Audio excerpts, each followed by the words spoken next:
இந்திய அண்ணா திராவிட முன்னேற்ற கழக தொண்டர்களின் உரிமையை மீட்கின்ற குழுவாக மதுரை மாநகரில் செப்டம்பர் 4ஆம் தேதி ஒரு மிகப்பெரிய தமிழகம் தழுவிய ஒரு மாநாடாக அந்த மாநாடு அமையும். அந்த மாநாடு வெற்றி மாநாடாகவும் அமையும். அந்த மாநாட்டில் பல முக்கிய கொள்கை முடிவுகள் எடுக்கப்படும். அந்த கொள்கை முடிவுகள் புரட்சித் தலைவர் எம்ஜிஆர் அவர்கள், புரட்சித் தலைவி மாண்புமிகு அம்மா அவர்கள் கடந்து வந்த அரசியல் பாதையின் வழியாகத்தான் எங்களுடைய பாதையும் பயணிப்போம் என்பதையும் நான் தெரிவித்துக் கொள்கிறேன். அந்த மாநாடு அனைத்திந்திய அண்ணா திராவிட முன்னேற்ற கழகத்துடைய தொண்டர்கள் அனைவரும் இணைகின்ற மாநாடாக அந்த மாநாடு வெற்றி மாநாடாக அமையும் என்பதையும்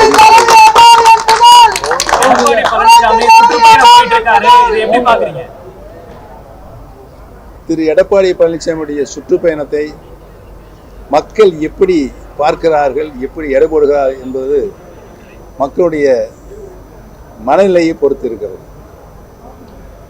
பாஜக தமிழ்நாட்டில் கூட்டணி ஆட்சி தான் அமையும் அப்படின்னு சொல்றாரு அமித்ஷா. எடப்பாடி பழனிசாமி தனித்த ஆட்சி அமைப்போம்னு சொல்றாரு. நீங்கள் கேட்ட அத்தனை கேள்விகளுக்கும் தமிழக மக்களுடைய வாக்குரிமை பெற்றிருக்கின்ற தமிழக மக்கள் தான் நல்ல முடிவை எடுப்பார்கள்.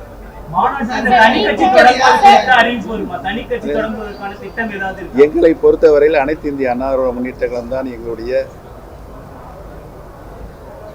எங்களுடைய உயர்நாடு இயக்கம்.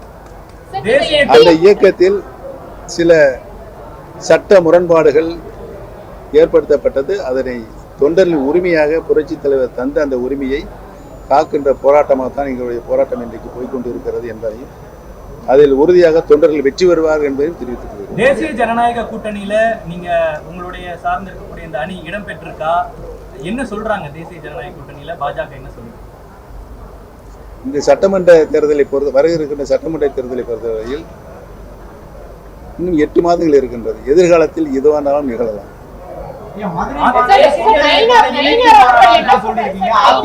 ஒருங்கிணைப்பு மாநாடா அது அமைவதற்கான வாய்ப்புகள் இருக்கா? உங்களுடைய என்ன நல்ல எண்ணம் அதை நிறைவேறுவதற்கு ஆண்டவனை நான் பிரார்த்திக்கிறேன். எதிர்காலத்தில் எதுவும் நடக்கலாம்.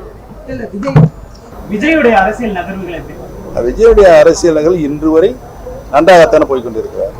அவர் எதிர்காலத்தில் என்ன நிலையை ஜனநாயக முறைப்படி எடுக்கிறார் என்பதனை பார்த்து அவருக்கு எங்களுடைய தார்மீக ஆதரவு உண்டு. எடப்பாடி பழனிசாமி